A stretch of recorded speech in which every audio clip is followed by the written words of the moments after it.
It's almost cruel to hope for something so amazing. I'm so excited for the Cubs trip right now. It's like I'm in a reverse coma, a constant state of hyperactivity. Or as my grandma might say, don't wash the cat until the raccoon eats his glue stick. I just shook my head at him. I didn't really get the impression that he was all that excited. Sure, he'd been acting extra cheery all night, but it was like he was just pretending that I hadn't caught him stealing money and lying to me. Anyway, I just thought of a good one. Who was the first manager to win the World Series for the Cubs? Vince asked. Come on, Vince. Don't you remember that I'm obsessed with Cubs World Series trivia? It was Frank Chance, and they beat the Detroit Tigers. And I'll even go ahead and say that their final record was 107 wins, 45 losses, and that you should try a little harder next time, I said. Careful what you ask for, Mac, Vince said with a cheesy smile. Okay, whatever, I said. We watched the game in silence for a few minutes. Do you think it's Great White? Vince asked suddenly. I don't know. We'll just have to wait and see, I guess. If it is him, he'll slip up eventually. I was careful not to sound too complacent. I still felt bad about keeping my Tyrell plan from him, but that's what this had come to. After the game, we watched Cartoon Network for a little bit. Some show was on about a box of French fries, a meatball, and a milkshake who all talked and fought crime. We didn't talk much, which wasn't like us at all. I think I'd better go, Vince said after the show. Oh, okay, I'll see you tomorrow then, right? I said. Sure. He headed upstairs and I heard the front door open and close a few moments later. After he left, I realized something that bothered me so badly. I barely slept that night. Together, that night, we watched the Cubs win a playoff game to take a commanding 2-0 lead over the Phillies in the NLCS, but it felt more like we were watching a funeral. The Cubs almost never made the playoffs. This was the first time they've made it this far in our lives. And usually when we watched even a regular season Cubs game together, there was yelling and shouting and cursing. And then we'd both do really horrible jobs singing Go Cubs Go with the crowd on TV when they won. But that night, other than after the suicide squeeze the Cubs had pulled off early in the game, we basically just sat there and watched like zombies. It became very clear to me right then that there was a whole lot more falling apart than just our business. What does that mean?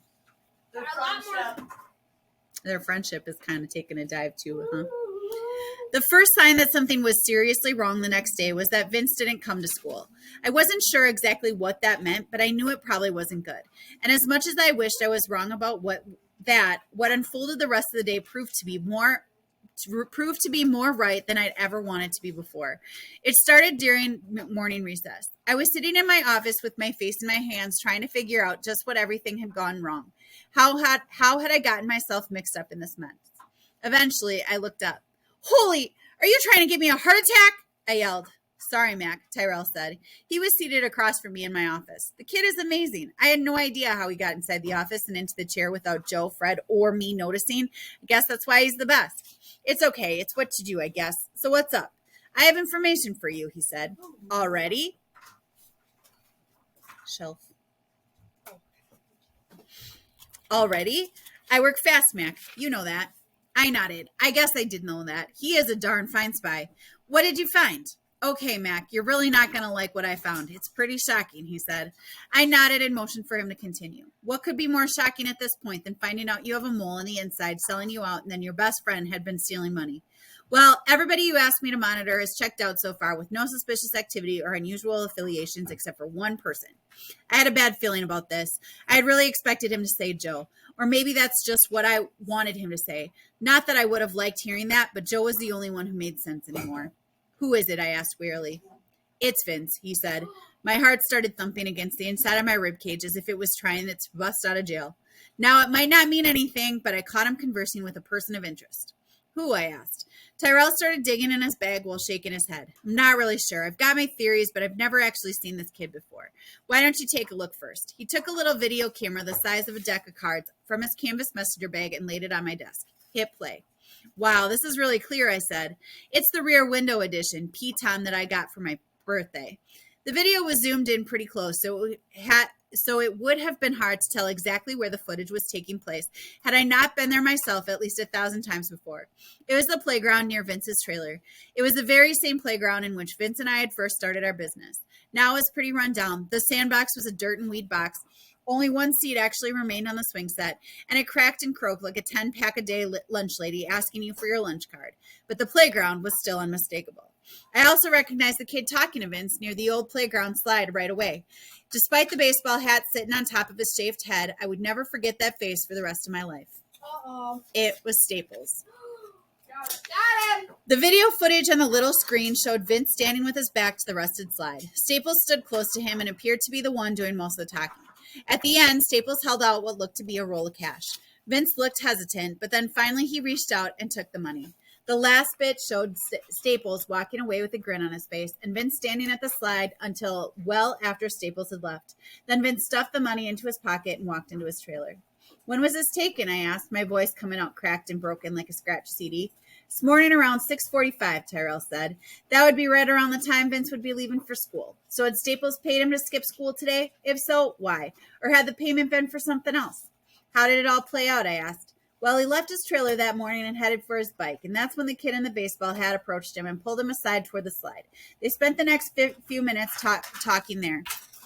Sorry, Mac, but I couldn't really get close enough to hear what they said. That's a pretty open space. That's okay, Tyrell. You did well, I said, and slid part of his pavement across my desk. He grabbed it, and almost before I could blink, he was gone. So Staples visits with Vince this morning, and then he's coincidentally gone today, and he doesn't even bother to call and tell me that Staples approached him, or maybe he did call me. I couldn't be sure because I'd already left my house by 6:45 this morning. I could have been nothing, and I certainly didn't prove anything definite, but it didn't look very good either. In fact, it looked downright horrible. I doubled over my desk and banged my forehead on its surface. You okay? Fred called out from his chair in the corner near the first stall. I couldn't even muster a response. This couldn't possibly mean what it looked like, could it? There was no way Vince was on Staples' payroll. No way. But what if he was? And if that was true, then what exactly was he doing right now instead of coming to school? And what was that money? What had that money been for? Was I really this big of a sucker? At lunch that day, I broke a school rule that came with a mandatory 3-day in-school suspension if caught, but I didn't care. This was bigger than a suspension now. It probably always had been if my hunch was right, and I needed to know immediately if I was right. I just hoped I was wrong. I had Joe close up the office, and then I snuck around to the front of school and got my bike.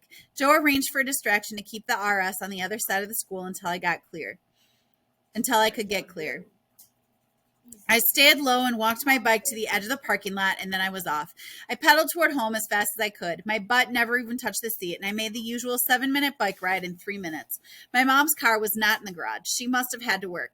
Her work schedule was pretty irregular, so I never knew when she did or didn't work. The front and side doors were locked, and I didn't have my key. In my haste, I'd left it in my backpack at school. I cursed myself for being so stupid as I jogged around to the back of the house. I climbed the tree in our backyard and clambered onto the roof. This is how Vince used to come up to my room until my dad yelled at me once and said Vince could just use the darn front door like a normal person. Except he hadn't said darn. Even still, I always left my window open in case Vince needed to drop by unexpectedly in the middle of the night or something. I crawled across the roof to my bedroom window and noticed right away that it was ajar about an inch. My heart sank. No, he wouldn't do that. I opened the window and climbed through it. My shoes felt like they were made of lead. I could barely walk, and I almost fell once I was actually inside my room. I opened my closet and knelt next to the false wood panel. I popped it off, set it aside, and reached into the hole. There was nothing. I reached up and down and all around, but all I felt was dusty insulation and particle board. My heart caught in my throat, and I couldn't swallow. I scrambled up to the desk and took a flashlight from the top drawer. I went back to the cubby hole in my closet and got down on my stomach. I shined the light inside. I made a pass over every corner and space I could find. But all I saw was dust that moved in the flashlight's yellow beam. There was no mistake about it. The emergency fund and the game fund had been stolen. Around $6,000 was just gone as if it had never even existed. I resisted the urge to puke. The Cubs game, our business, our money, everything I worked so hard for my whole life was gone in the blink of an eye, and it was probably my best friend who had done it. I got up and ran to the bathroom where I puked out my Cinnamon Toast Crunch, my guts, and I think my heart from the feel of it. I still didn't want to believe it. I felt like someone had just burned down my house with my family still inside, and now the arsonist was laughing at me and making snow angels in the ashes. During the bike ride back to school, I went over it all again. Sure, I had missed some key detail that would prove I was crazy and had imagined it all. But it always came back to the same end result. Staples had paid off Vince, and Vince had stolen our funds. That's what their meeting had been about this morning. I was sure of it. It explained why Vince had been acting so weird lately. That's also why Vince had not gone to school today, so he could sneak into my room and steal my money. He was the only person who knew where it was hidden besides Fred and Joe, and they had both been at school all day, and the money had been there when I'd left that morning. I knew because I'd checked. I always do. It's a morning ritual for me. Vince also had had plenty of practice climbing into my bedroom through my unlocked window. I knew I would have to confront Vince about it at some point. Or maybe I would order a hit on him, a hit on my own best friend. I didn't really like the thought of either of those options. But then I realized that it didn't matter. As I arrived back at school, the truth really set in. My empire had officially crumbled. I had nothing left at all. All of my money was gone. Joe would probably abandon me once he found out. The bullies wouldn't work for free. I had no way to pay Tyrell what I owed him. What was left in Tom Petty cash wouldn't be nearly enough. And it was Vince, my supposed best friend in the world and business manager, who had taken me down, so I didn't even have anyone to brainstorm with or talk to. I was alone, and my business was all but gone. Staples had been right. He had dismantled my whole life, and I never saw it coming. And that's why he knew he'd be successful, because he had my right-hand man in his back pocket the entire time. I had been doomed from the start. I could still hardly believe it. The whole thing hurt much worse than the beating PJ and the high schoolers had laid on me a few days before. It hurt on a whole different level. That had just been a pinprick compared to this. As I trudged back to class, I couldn't help but wonder, maybe I should have just gone to work for Staples. Then Vince and I would still be friends and business partners. We'd still probably be going to the Cubs game. People like Staples never seem to have these problems. Maybe this is the answer after all. I tried to pay attention in class that day, but it was all no use. I really didn't really listen to Mr. Scary talking about compound fractoids or whatever he was bambling about, and I definitely didn't write down the assignment or care in the least about trying to work on it. And all I could think about was Vince and our business and how it used to be the way and how it used to be way back in that trailer park sandbox. Those days never seemed so far away. But maybe this was partially my fault. Why else would my best friend betray me like this? Vince had finally fessed up to stealing the money, and it had been because his family was in desperate need. And sure, I'd forgiven him, but what else had I done? Nothing. I could have offered him some more money, but I didn't. And Staples clearly had, and that had been the difference. Staples had offered Vince what he needed more than anything, and I didn't. Had I really driven Vince to do this in some way? At afternoon recess, I met with Joe, Kitten, Great White, Nubby, and Fred. The mood was somber, and I think they could tell that something was wrong. It was time to tell them that I had found the traitor. I wasn't going to say exactly who it was yet, because I thought I should deal with Vince personally first. He was my former best friend, and it was that friendship that had blinded me from the double cross. My belief in my friend had doomed us all. It was my responsibility to deal with Vince, not theirs. I also decided not to tell them just yet about my lack of funds either. The longer I could keep them on my side, the better, though I would obviously have to come clean at some point. I think I found Irate, I said. Who is it? I'll kick his bloody ass, Great White said. If you all meet me here tomorrow morning, I'll discuss it then. I just wanted to let you all know that we can stop being suspicious of each other, and you should all take the rest of the day off. Go be kids. Have fun. I'll see y'all here tomorrow morning at recess. And Joe, I added as they filed out. Yeah, Mac? Make sure you stick pretty close to Fred. Staples may still be gunning for him. Okay, sure. I watched Fred and Joe exit together. They looked like a pretty funny pair. I would have laughed if the circumstances been different. I sat inside my office, not even bothering to lock the bathroom door. Why should I care anymore? My customers had all pretty much given up on my business. Hardly anybody lined up outside the bathroom anymore, even when my office was open. I thought word had started to spread about what Staples had been doing to me. The assault outside the shed, my inability to protect my hired bullies. I was losing my cred. But who cared about that stuff? I had no partner anymore, no best friend, and I had no money because my greedy former best friend had stolen it. After a few minutes, I buried my face in my hands and tried not to think too much about Vince. My stomach and chest hurt like I'd just drunk a huge bottle of acid. The bike ride to Vince's house after school was hard, and it took forever, even though it was just under a few miles or so. Most likely it was because I really didn't want to have to face Vince, not after everything that had happened. It seemed like I was never going to make it, but eventually I rounded the corner onto his block. I parked my bike and walked down the leaf-littered path up to Vince's trailer. My stomach turned in anticipation as I knocked on his door. I still had no idea what even to say to him. There was so much going on inside my head that I didn't even notice that Vince's mom had answered. Christian, dear, are you okay? She said loudly. Oh, sorry, I was just thinking. I thought you had heat stroke. Get in here, she demanded, and stepped aside for me. I noticed that she was wearing sweatpants and a sweatshirt and looked as if she hadn't showered in days. Vince's mom was such a riot. She usually made me laugh. Not today, though. Nothing could make me laugh today. Betrayal could do that to a person. Vince is in his room. He's not feeling well today, she said with a smile. Thanks, I said, and went down the hall towards his room. Not feeling well because stabbing his best friend in the back made him feel horrible? Probably not. He probably just ate too much during his celebration lunch with Staples. My forced smile quickly faded as I approached Vince's door. It was closed, and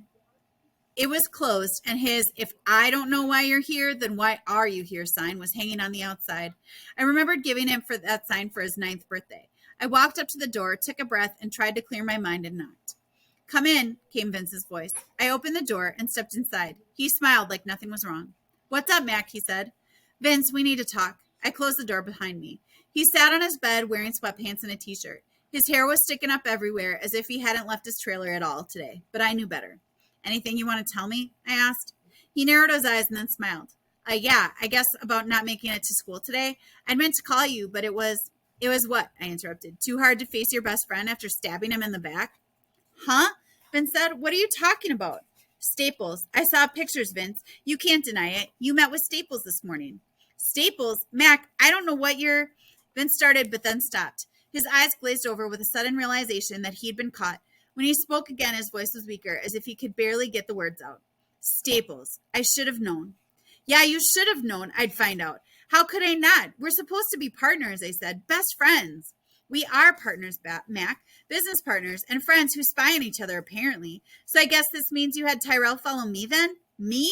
Vince jabbed his finger against his chest.